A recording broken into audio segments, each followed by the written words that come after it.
Hello students, I hope आप सब ठीक होंगे।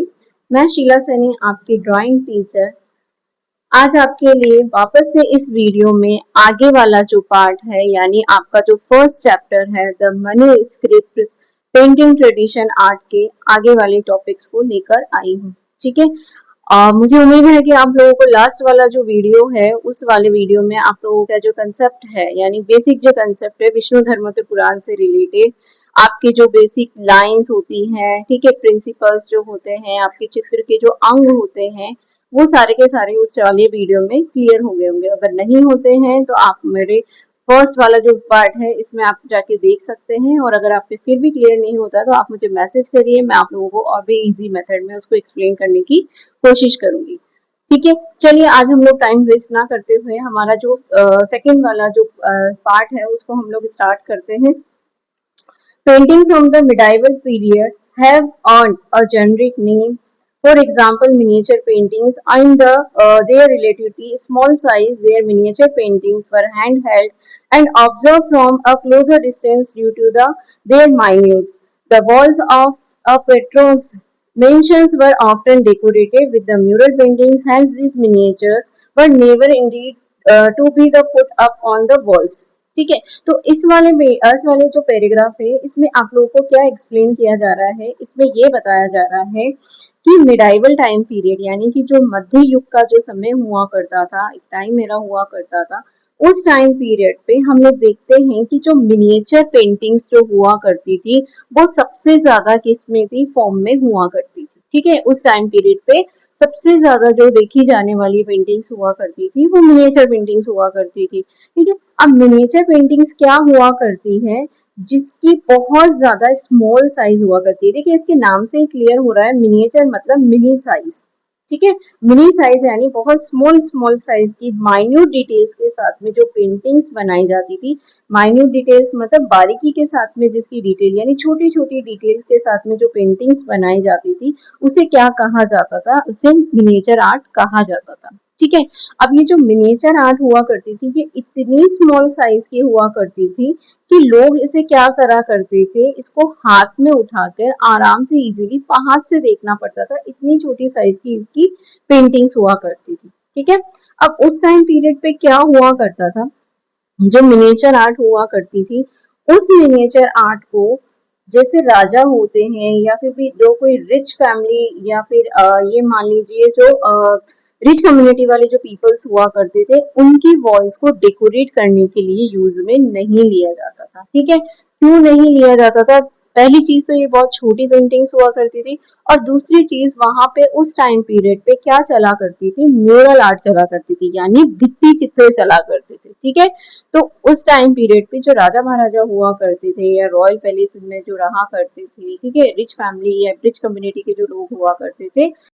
a large section of paintings are referred to as a manuscript illustration as they are pictorial translations of poetic verses from epic and various canonical, literary bardic or music text manuscript with verses handwritten on the topmost portion of the painting in clearly demarcated box line space. Sometimes one finds the text not in the front but behind the artwork work of art. तो इस वाले topics में आपको क्या समझाया जा रहा है, इसमें एक्सप्लेन किया जा रहा है कि उस टाइम पीरियड पे क्या हुआ करता था। मेनली जो मैन्युस्क्रिप्ट हुआ करती थी उनको क्या किया जाता था, लिखा जाता था, और साथ ही के साथ उनको उनकी से रिलेटेड पेंटिंग्स उस टाइम पीरियड पे रेडी की जाती थी। ठीक है, अब जो पेंटिंग्स उस टाइम पीरियड पे रेडी की जाती थी वो कौन से थीम के ऊपर बनाई जाती थी, मेनली जो टॉपिक्स हुआ करते थे वो हुआ करते थे कोई भी पोएटिक वर्सेस जो कहानियां गीत दोहे जो हुआ करते हैं उनके ऊपर, इसके अलावा एपिक जो हमारी पौराणिक जो कथाएं होती हैं उनके ऊपर, इसके अलावा जो टाइम लाइन्स के अकॉर्डिंग जो टाइम जैसे राजा महाराजा जो हुआ करते हैं उनके टाइम्स के अकॉर्डिंग उनसे रिलेटेड कहानियां, इसके अलावा म्यूजिक टेक्स्ट से रिलेटेड उन सबके ऊपर क्या बनाई जाती थी, मैन्युस्क्रिप्ट बनाई जाती थी। ठीक है, अब ये जो मैन्युस्क्रिप्ट हुआ करते थे वो हैंड रिटन हुआ करते थे। मेनली हम लोगों ने क्या देखा है मैन्युस्क्रिप्ट के अंदर कि जो टॉप पोर्शन जो हुआ करता था उसके अंदर क्या किया जाता था, पेंटिंग्स को बनाया जाता था। बॉक्स लाइक जो ऐसे साइड में ऐसे बॉक्स बना दिए जाते थे और उसके अंदर इनके हैंड रिटन क्या हुआ करते थे, टेक्सेस हुआ करते थे। कई बार हम लोग ये भी देखते हैं कि ऐसा जरूरी नहीं है कि हम लोग ये बोलें कि सिर्फ टॉप में या फ्रंट में या बैक में ही यहाँ पे क्या हुआ करते थे, हैंड रिटन राइटिंग हुआ करती थी। मेनली कई बार हम लोग ये भी देखते हैं कि पिक्चर जो हुआ करती थी वो सेंटर में भी बनाई जा सकती थी, इसके लोअर पार्ट में भी ये लोग टेक्स्ट लिख दिया करते थे और अपर पार्ट में भी टेक्स्ट लिख दिया करते थे। बहुत टाइम बाद हमने ये भी देखा है कि जो बैक साइड जो हुआ करते हैं पेंटिंग के बैक साइड में यानी पेज के बैक साइड में भी ये लोग क्या करा करते थे, इसके जो नोट्स हुआ करते हैं या इससे रिलेटेड जो टॉपिक हुआ करता था उसको ये लोग उसके पीछे भी लिख दिया करते थे। तो ऐसा जरूरी नहीं है कि सिर्फ फ्रंट में ही या फिर टॉप पे ही या फिर बॉटम में ही लिखा जाए, ये डिपेंड करता था इस पेपर के ऊपर कि ये लोग जो पेंटिंग्स बना रहे हैं वो किस पेपर पे बना रहे हो, कहाँ बना रहे हो और इसकी रिक्वायरमेंट कहाँ पे है। ठीक है, manuscript illustrations were methodicals and the conceived the thematical set, each set the comprising several loose paintings or folios. Each folios of painting has its corresponding text. इसमें क्या बताया गया है कि जो पेंटिंग्स बनाई जाती थी, मैथोलॉजिकल जो पेंटिंग्स बनाई जाती थी, मैथोलॉजिकली जो पेंटिंग्स हुआ करती थी, उस पेंटिंग्स में क्या हुआ करता था कि जो भी जो सेट बनाए जाते थे या जो भी पेंटिंग्स बनाई जाती थी वो लूज पेजेस पे बनाए जाते थे जिनको हम लोग बोलते हैं फोलियो पेजेस। ठीक है, लूज पेजेस मतलब हर एक पेंटिंग की क्या हुआ करती थी, एक लूज पेज हुआ करता था और उस पेज के ऊपर ये लोग क्या करा करते थे, उस टेक्स्ट को लिख दिया करते थे। ठीक है, inscribed either in the demarcated space on the upper portion of the paintings or the its reverse. Accordingly, one would have said the Ramayana paintings or Bhagavad Puran or the Mahabharata or Geet Govinda, Ragmala, etc. Each set was the wrapped up in a piece of cloth and stored as a bundle in the library of the kings or the patrols. ठीक है, ये मैंने आपको explain कर दिया है कि ये लोग क्या करा करते थे, इसका जो भी लिखना होता था अपर सेक्शन में भी लिख सकते थे, ये बॉटम में भी लिख लिया करते थे, कई बार ये लोग रिवर्स में यानी पीछे की तरफ भी लिखा करते थे। इस तरीके से ये लोग क्या करा करते थे, अपनी इस स्टोरी को यानी इस मैन्युस्क्रिप्ट को कंप्लीट किया करते थे। अब मेनली थीम्स क्या हुआ करती थी, देखिए मैन्युस्क्रिप्ट की जो मेन थीम हुआ करती थी वो हुआ करती थी रामायण पेंटिंग्स, भगवत पुराण, महाभारत, गीत गोविंदा, रागमाला, इनके ऊपर ये लोग क्या करा करते थे, ज्यादा से ज्यादा मैन्युस्क्रिप्ट बनाया करते थे। इसके अलावा अब जब मैन्युस्क्रिप्ट बन जाया करती थी तो ऐसा नहीं था इसको कहीं पे भी उठा के रख दिया करते थे, इसको क्या किया जाता था, एक जो क्लॉथ हुआ करता है मेनली रेड क्लॉथ में ये लोग इसको रखा करते थे। रेड क्लॉथ जो हुआ करता था उस पर अच्छे से इसको क्या किया जाता था, पैक किया जाता था। पैक करने के बाद में इस बंडल को कहाँ रखा जाता था, जो रॉयल पैलेस यानी जो किंग्स हुआ करते थे या पैट्रोन जो हुआ करते थे उन पैट्रोन्स की जो लाइब्रेरी हुआ करती थी उसके अंदर इसको रखा जाता था। अब आपके दिमाग में एक चीज आ रही होगी कि मैम पैट्रोन क्या होता है, किंग और पैट्रोन में क्या डिफरेंस होता है। तो देखिए जो आर्ट और जो म्यूजिक और जो कल्चर के ऊपर जो ज्यादा पैसा लगाता है, ठीक है, उनको ज्यादा प्रमोट करता है तो उसको मेनली हम लोग पैट्रोन के नाम से ही बुलाते हैं। ठीक है, अगर हम लोग आर्ट की लैंग्वेज में अगर हम बोले तो हम लोग राजा ना बोल के उसको क्या बोलेंगे, हम लोग पैट्रॉन बोलेंगे, क्योंकि हम लोग क्या पढ़ रहे हैं, आर्ट एंड कल्चर पढ़ रहे हैं। तो आर्ट एंड कल्चर यानी आर्ट के ऊपर जो पैसा लगाने वाला है या आर्ट में इंटरेस्ट रखने वाले जो राजा हैं उनके बिहाफ पे हम लोग इनके बारे में स्टडी कर रहे हैं, तो इसीलिए इनको हम लोग पैट्रोन के नाम से जानते हैं। ठीक है, चलिए नेक्स्ट आ जाता है आप लोगों का the most important folio page of the set would be the colophon page. अब यहाँ पे क्या हुआ करता है कि जो आप लोगों का फोलियो पेज जो होता है, फोलियो पेज मतलब जो मैंने आपको बताया हर एक पेंटिंग के लिए पर्टिकुलर एक लूज पेज हुआ करता है, उस लूज पेज में उनकी पेंटिंग्स हुआ करती है और उनको अरेंज करके रखा जाता है। ठीक है, अरेंज मतलब एक बुक के जैसे एक बंडल के जैसे इसको रखा जाता है। ठीक है, तो हर एक जो फोलियो पेज हुआ करता है इसका क्या हुआ करता है, एक इम्पोर्टेंट पेज हुआ करता है। अब ये इम्पोर्टेंट पेज जो हुआ करता है हो सकता है वो जो आप लोगों की जो बुक है या जो सेट है उसके पीछे या फिर हो सकता है उसके फ्रंट में वो पेज बनाया जाता होगा। अब उस पेज में क्या हुआ करता है, which would the furnish information regarding the name of the patron, artist, or the scribe that and the place of the commission or the completion of the artwork और and the other important details. अब उसके अंदर क्या लिखी जाती है, उसके अंदर इनकी जितनी भी डिटेल्स हुआ करती है, यानी कि जो इंफॉर्मेशन हुआ करती है उसके बारे में, उससे रिलेटेड इस पेजेस के ऊपर लिखा जाता है। अब जो स्कॉलर्स जो हुआ करते थे, हमारे जो स्कॉलर्स हुआ करते थे, कई बार इन लोगों को क्या होती थी, बहुत ज्यादा प्रॉब्लम्स आया करती थी टाइम्स और इनको अरेंज करने में। तो मेनली ये लोग क्या करा करते थे, यहीं से इन सब चीजों को उठाया करते थे और वहां से इसको अरेंज करने की कोशिश करा करती थी। ठीक है, तो ये जो पेज हुआ करता है वो बहुत ज्यादा इंपॉर्टेंट माना जाता है, इसीलिए इसको कॉलोफन पेज के नाम से जाना जाता है। यानी कि जो इन्फॉर्मेशन जहां से मिलती है हम लोगों को, उसको कॉलोफन पेज बोला जाता है। कॉलोफन पेज कहीं पे भी हो सकता है पेज के बुक के पीछे हो, या हो सकता है आप लोगों के बुक के फ्रंट में हो। जैसे कि आप लोग अपनी बुक में भी देखिए, आप लोगों के क्या होता है, ये जो फ्रंट पेज होता है इसके अंदर क्या लिखा हुआ होता है, आपके चैप्टर्स के नाम लिखे हुए होते हैं। ठीक है, इसके पूरी की पूरी जो डिटेल्स हुआ करती है वो लिखी हुई होती है। ठीक है, सारी की सारी चीजें होती है। तो इसी तरीके से जो है हमारे इस चैप्टर में, यानी कि जो कॉलोफन पेज जो हुआ करता है, उस कॉलोफन पेज का मतलब क्या होता है, कॉलोफन पेज का मतलब होता है इन डिटेल्स जो भी इंफॉर्मेशन होती है वो यहाँ पे लिखी हुई होती है, तो इसको अरेंज करना हम लोगों के लिए इजी होता है। ठीक है, however due to revenges of the time, the colophon page have often gone missing, complaining and the scholars to attribute missing particular on the basis of their the expertise, being the fragile pieces of the artwork. Paintings are susceptible to the mishandling, fire, humidity and the other such as the climates and the disasters. ठीक है, अब क्या बताया गया है, कई बार क्या हुआ करती है, ये जो पेजेस हुआ करते हैं, तो जो पेजेस हुआ करते हैं नेचुरल डिजास्टर्स की वजह से, या हमारे वेदर में जो नमी होती है उसकी वजह से, आग की वजह से, और जो क्लाइमेट चेंजेस होते हैं उसकी वजह से। ठीक है, और कई बार तो क्या होता है, हमारे यहाँ पे जो नेचुरल डिजास्टर होते हैं, तूफान, बाढ़ और इन सब चीजों के आने की वजह से क्या होते हैं, ये जो पेजेस होते हैं वो क्या हो जाते हैं, मिस हो जाते हैं, या फिर ये मान लीजिए डिस्ट्रॉय हो जाते हैं। तो काफी सारी जो इंफॉर्मेशन जो होती है वो सारी की सारी इन पेजेस के साथ में क्या हो जाती है, खत्म हो जाती है। और कुछ जो पेजेस बचे हुए होते हैं उसके अकॉर्डिंग, यानी उसके बिहाफ पे जो यहाँ के स्कॉलर्स हुआ करते हैं, हिस्टोरियंस हुआ करते हैं, वो सिर्फ एक आइडिया के साथ में क्या करा करते हैं, इसको अरेंज करने की कोशिश करते हैं। तो काफी सारी पेंटिंग्स जो हुआ करती है, बीच की जो पेंटिंग्स होती है वो क्या होती है, हमारी मिस भी हो जाती है। हमारे पास में उसकी इतनी डिटेल इंफॉर्मेशन नहीं होती, लेकिन अकॉर्डिंग टू सम पेजेस ये लोग क्या करने की कोशिश करते हैं, उसको अरेंज करने की कोशिश करते हैं उसी सीक्वेंस वाइज में। ठीक है, तो हमारे पास में कोई सॉलिड प्रूफ नहीं होता है कि भाई ये जो चीज इसमें लिखी हुई है वो बिल्कुल करेक्ट लिखी हुई है। ठीक है, ये सिर्फ एक आइडिया लगाया जाता था।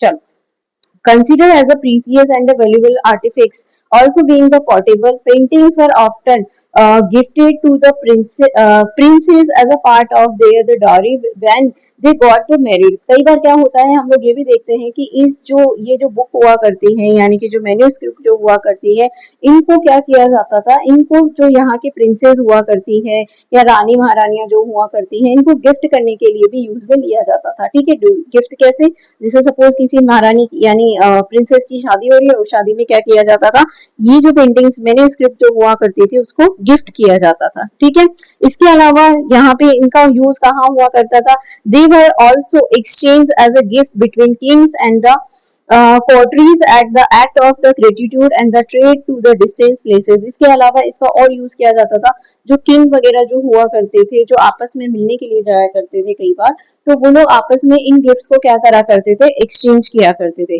कई बार हम लोग देखते हैं कि जो ट्रेडर्स हुआ करते हैं, जो लॉन्ग डिस्टेंस के लिए जाया करते थे, वो लोग भी क्या करा करते थे, अपने साथ में इनको कैरी करके ले जाया करते थे। अब देखिए, मिनिएचर आर्ट जो होती है वो इतनी छोटी हुआ करती थी कि इसको कोई भी आराम से कैरी कर सकता था। ठीक है, मिनिएचर आर्ट को मैन्यूस्क्रिप्ट में हम लोगों ने देखा कि मिनिएचर आर्ट को बनाया जाता था, मेनली मिनिएचर आर्ट हुआ करती थी, वो बिग डिटेल्स के साथ में, बहुत छोटी छोटी डिटेल्स के साथ में बनाई जाती थी। ठीक है, Painting also traveled to remote regions and the moving pilgrimages, monks, adventurers, traders and the professional narrators। इसके अलावा हम लोग ये भी देखते हैं कि इन पेंटिंग्स को और भी बहुत सारे लोग ऐसे हुआ करते थे जो अपने साथ में एक जगह से दूसरी जगह पे ले जाया करते थे। जैसे यात्री जो लोग हुआ करते थे वो लोग भी इनको ले जाया करते थे, मॉन्क जो हुआ करते हैं, एडवेंचर जो हुआ करते थे, ट्रेडर्स हुआ करते थे, प्रोफेशनल नरेटर्स जो कहानियों को सुनाया करते हैं वो लोग हुआ करते थे, वो अपने साथ में इनको एक जगह से दूसरी जगह पे ले जाया करते थे। इसका बेस्ट ऑफ द एग्जाम्पल हम लोगों को देखने को मिलता है कि जो इन लोगों के हम लोगों ने पढ़ा ना कि यहाँ पे किंग्स वगैरह जो हुआ करते थे वो एज अ गिफ्ट एक्सचेंज करा करते थे इनको। तो हमें क्या देखने को मिलता है, मेवाड़ की कुछ पेंटिंग्स हम लोगों को बूंदी कोर्ट में देखने को मिलती है और बूंदी की कुछ पेंटिंग्स हम लोगों को मेवाड़ के कोर्ट में देखने को मिलती है। तो इट मीन्स ये लोग क्या करा करते थे, इन पेंटिंग्स को जब भी ये लोग एक दूसरे से एक्सचेंज करा करते थे एज अ गिफ्ट, तो हम लोगों को ये लगता है कि यहाँ पे क्या किया जाता था, इन पेंटिंग्स को आपस में ये लोग ट्रांसफर या फिर एक दूसरे को गिफ्ट के रूप में यूज में लिया करते थे। ठीक है, दूसरी चीज ये लोग अपनी बेटी की शादी में भी इसको दहेज के रूप में दिया करते थे। तो ये दहेज के रूप में अगर देंगे, एक प्रिंसेस की शादी किसी दूसरे प्रिंस के साथ में हो रही है, दूसरे स्टेट में हो रही है, तो वो लोग क्या करेंगे, वो उस स्टेट में हम लोगों को वहां पे यहाँ की पेंटिंग्स देखने को मिलेगी। ठीक है, चलिए नेक्स्ट आ जाता है। अब इन सारी पेंटिंग्स को रिकंस्ट्रक्ट करने में जो हमारे हिस्टोरियंस हुआ करते थे उनको कितनी प्रॉब्लम्स फेस करनी पड़ती थी उसके बारे में हम लोग पढ़ते हैं। देखिए, रिकंस्ट्रक्ट करने में प्रॉब्लम्स तो आएगी, क्योंकि क्या हुआ, हम लोगों ने क्या देखा कि यहाँ पे क्या हुआ, कुछ जो नेचुरल डिजास्टर्स होता है, ठीक है, कुछ क्लाइमेट चेंजेस की वजह से, ह्यूमिडिटी की वजह से, ठीक है, और इस रीजंस की वजह से क्या हो गए, जो पेजेस जो हैं वो क्या हो गए, डिस्ट्रॉय हो गए हैं। ठीक है, काफी सारे जो पेजेस ऐसे हैं तो मिले ही नहीं है। तो इसकी वजह से इनको आपस में एक साथ करने में यहाँ के जो हिस्टोरियंस हुआ करते थे उनको क्या हुआ करती थी, इनको अरेंज करने में बहुत ज्यादा प्रॉब्लम आया करती थी। क्रोनोलॉजिकली भी इनको अरेंज करने में प्रॉब्लम आती थी, यानी एक टाइम के बाद में दूसरे टाइम को अगर स्टार्ट किया जाए तो वो कैसे स्टार्ट कर सकते हैं, क्योंकि बीच के काफी सारे जो पेजेस हुआ करते थे वो क्या हो चुके हैं, वो खराब हो चुके हैं, डिस्ट्रॉय हो चुके हैं, या फिर उनके बीच के जो पेजेस हैं वो है ही नहीं है। तो इस तरीके से हम इन लोगों को क्या हुआ करती थी, बहुत सारी क्या जो होती है प्रॉब्लम्स वो क्या करनी पड़ती थी, फेस करनी पड़ती थी।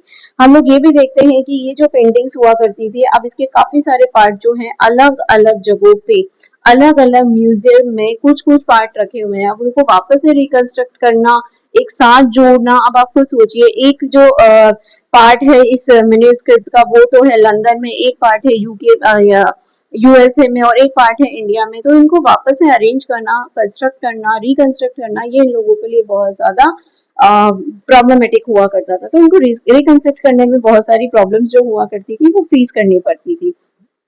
keep surfacing time keep surfacing time and the again challenging the constitutively the timeline and the complaining scholar to modify and refine the chronological in history in this light up undate set and the paintings are ascribed and hypothetical time frame on the basis or the style and other the evidence. ठीक है, अभी इसमें क्या बताया गया है कि यहाँ पे जो मैंने आपको बताया कि यहाँ के जो हिस्टोरियंस हुआ करते थे, हिस्टोरिकल्स जो हमारे स्कॉलर्स हुआ करते थे, उन लोगों के साथ में क्या हुआ करता था, बहुत सारे इन लोगों को चैलेंजेस जो हुआ करते थे वो देखने पड़ते थे, और काफी सारी जो हमारे जो मैन्युस्क्रिप्ट हुआ करती थी उनको अरेंज करना इन लोगों के लिए बहुत ज्यादा प्रॉब्लमेटिक हुआ करता था। ठीक है, और इनकी हम लोगों ने देखी है कि बहुत सारे जो पेजेस है, कुछ कुछ जो पेजेस जो बच चुके हैं उनमें से काफी सारे पेजेस है अलग अलग म्यूजियम में, अलग अलग देश में यहाँ पे हम लोगों को देखने को मिलते हैं। ठीक है,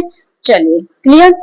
अब आज हम लोग थोड़ा सा western Indian school of painting के बारे में पढ़ते हैं कि वेस्टर्न स्कूल ऑफ पेंटिंग का मतलब क्या है। ठीक है, western Indian school of painting के बारे में बताया गया है कि जो हमारी पेंटिंग्स हैं वो वेस्टर्न इंडिया में कैसे फैली, ठीक है, कितना फैली, और मेन सेंटर जो हुआ करते थे इसके कौन से हुआ करते थे। ठीक है, paintings activity that derived largely in western part of India constitutely the Western Indian school of painting, with Gujarat as its most prominent center, and the southern part of the Rajasthan and the western part of the central India as other centers। ठीक है, तो क्या बताया गया है इसके अंदर कि जो इंडिया का जो वेस्टर्न पार्ट था उसके अंदर और इसी के साथ साथ में इसका जो मेन सेंटर माना जाता है गुजरात, इसके अलावा राजस्थान के सर्दर्न पार्ट में और सेंट्रल इंडिया के वेस्टर्न पार्ट में हम लोगों को क्या देखने को मिलती है, हमारी इंडियन आर्ट जो है वो फैलती हुई नजर आती है। कौन कौन से सेंटर्स में? मेन जो सेंटर माना जाता है वो तो इसका गुजरात माना जाता है, ठीक है। मेन सेंटर कौन सा माना जाता है? गुजरात माना जाता है। इसके अलावा हम लोग देखते हैं राजस्थान के सर्दर्न पार्ट में भी हम लोग इसको देखते हैं। इसके अलावा सेंट्रल इंडिया के वेस्टर्न पार्ट में भी हम लोगों को ये जो आर्ट है वो देखने को मिलती है, ठीक है। अब ये बताया जाता है कि इसके अंदर जो गुजरात है, गुजरात को मेन सेंटर क्यों माना जाता है? देखिए, जो गुजरात जो था वो क्या हुआ करता था, वो एक पोर्ट इलाका हुआ करता था, ठीक है। पोर्ट इलाका समझ रहे हैं, जहाँ पे क्या हुआ करते थे, बंदरगाह हुआ करते थे। तो यहाँ पे क्या होता था, बंदरगाह होने की वजह से यहाँ का जो रूट का जो नेटवर्क हुआ करता था, यानी लोग जो इधर से उधर जाया करते थे, अपने साथ में बहुत लग्जूरियस आइटम भी रखा करते थे, ठीक है।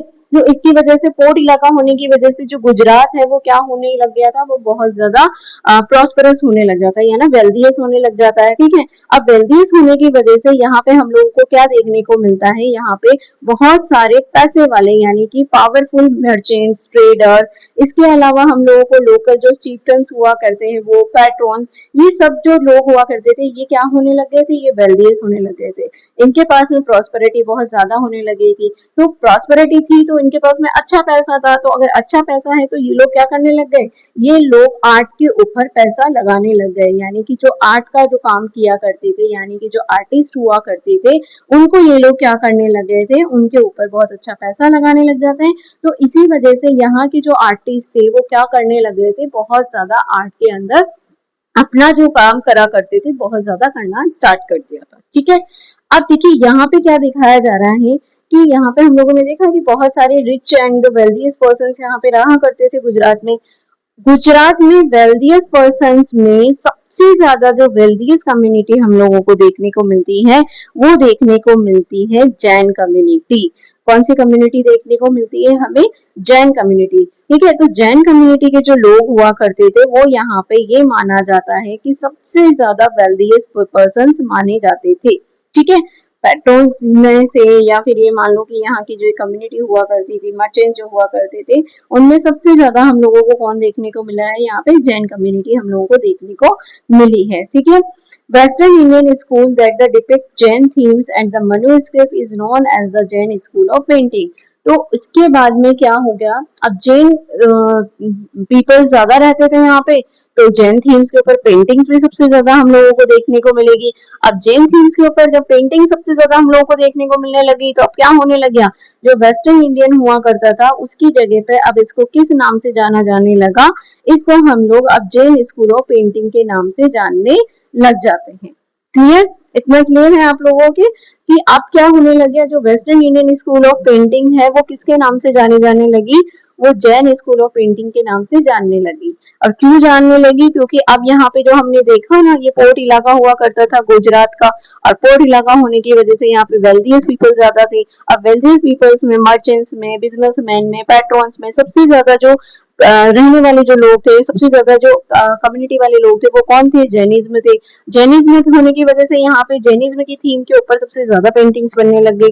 अब जैनिज्म की थीम के ऊपर पेंटिंग्स बनने की वजह से क्या होने लग गया कि यहाँ पे सबसे ज्यादा जैनिज्म की पेंटिंग बनने की वजह से यहाँ की जो स्कूल थी, हमारी वेस्टर्न इंडियन स्कूल जो थी, उसका नाम बदल के क्या रख दिया गया था, जैन स्कूल ऑफ पेंटिंग इसका नाम रख दिया गया था। अब जैन कम्युनिटी के जो लोग हुआ करते थे, जैन पेंटिंग वाले जो लोग हुआ करते थे, वो लोग क्या करा करते थे, वो शास्त्र दान के ऊपर बहुत ज्यादा बिलीव करा करते थे। किस दान के ऊपर सबसे ज्यादा बिलीव करा करते थे? शास्त्र दान, यानी वो जो बुक्स हुआ करती थी उनका डोनेशन बहुत ज्यादा किया करते थे। अब बुक्स में कौन सी चीजें हो सकती है, बुक जो डोनेशन में इनके मेनली थीम क्या हुआ करती थी, ये लोग क्या करा करते थे, जैसे मोनेस्ट्रीज हुआ करती थी, लाइब्रेरीज हुआ करती थी, तो वहां पे ये लोग क्या करा करते थे, इनके भंडार हुआ करते थे, ठीक है। भंडार मतलब यहाँ पे ये लोग क्या रखा करते थे, इन पेंटिंग्स को रखा करते थे, ठीक है।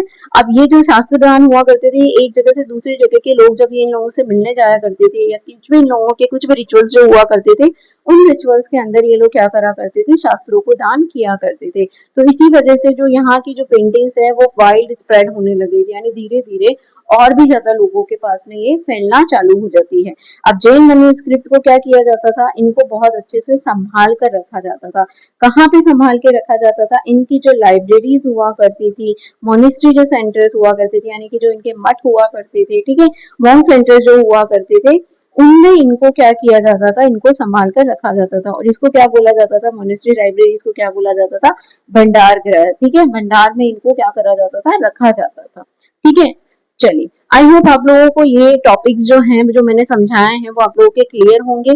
अगर आपको इससे रिलेटेड कोई भी इश्यूज आते हैं या कोई भी प्रॉब्लम आती है तो आप मुझे मैसेज करिए। ठीक है, तो अगर आप मुझे मैसेज करेंगे, मेरे जो वीडियो है, वीडियो के अंदर आप मुझे मैसेज करेंगे कि नहीं मैम हमें ये वाला टॉपिक क्लियर नहीं है, तो मैं अगेन आप लोगों को इस टॉपिक को एक्सप्लेन करने की कोशिश करूंगी। ठीक है, आज का वीडियो वैसे भी बहुत लंबा हो चुका है, तो नेक्स्ट हम लोग अब नेक्स्ट जो टॉपिक होगा या नेक्स्ट जो हमारी क्लास होगी उसमें हम लोग जैन मैन्युस्क्रिप्ट को कवर करने की कोशिश करेंगे। जैन मैन्युस्क्रिप्ट को कवर करने के साथ साथ में हम लोग क्या करेंगे, पाल डायनेस्टी को भी पढ़ने की कोशिश करेंगे। अगर हमारा जो टाइम पीरियड है थोड़ा सा अगर हम लोग लंबा लेंगे तो हमारा ये चैप्टर है बहुत जल्दी खत्म हो जाएगा, और उसके बाद में हम लोग नेक्स्ट चैप्टर हमारा राजस्थान स्कूल ऑफ पेंटिंग वो जल्दी से जल्दी हम लोग स्टार्ट कर पाएंगे। ठीक है, चलिए, आई होप आप लोगों को मेरा ये वीडियो पसंद आया होगा, और मेरा जो मैंने जो आप लोगों को इन डिटेल जो समझाया है वो समझ में भी आया होगा। अगर आपको मेरा वीडियो पसंद आया है तो मेरे चैनल को सब्सक्राइब कीजिए, अपने फ्रेंड्स के साथ में इसको शेयर कीजिए, इन लोगों के साथ में जिनको भी प्रॉब्लम्स आती है चैप्टर्स को पढ़ने में, एक्सप्लेन करने समझने में, या फिर किसी भी रीजन की वजह से वो चैप्टर्स को नहीं पढ़ पा रहे हैं, तो उन लोगों के लिए जो मेरी जो वीडियो है यानी कि जो मेरी क्लासेस है वो बहुत ज्यादा बेनिफिट रहने वाली है। तो प्लीज आप लोग क्या करिए, आप लाइक करिए, शेयर करिए और सब्सक्राइब करिए मेरे चैनल को। Thank you.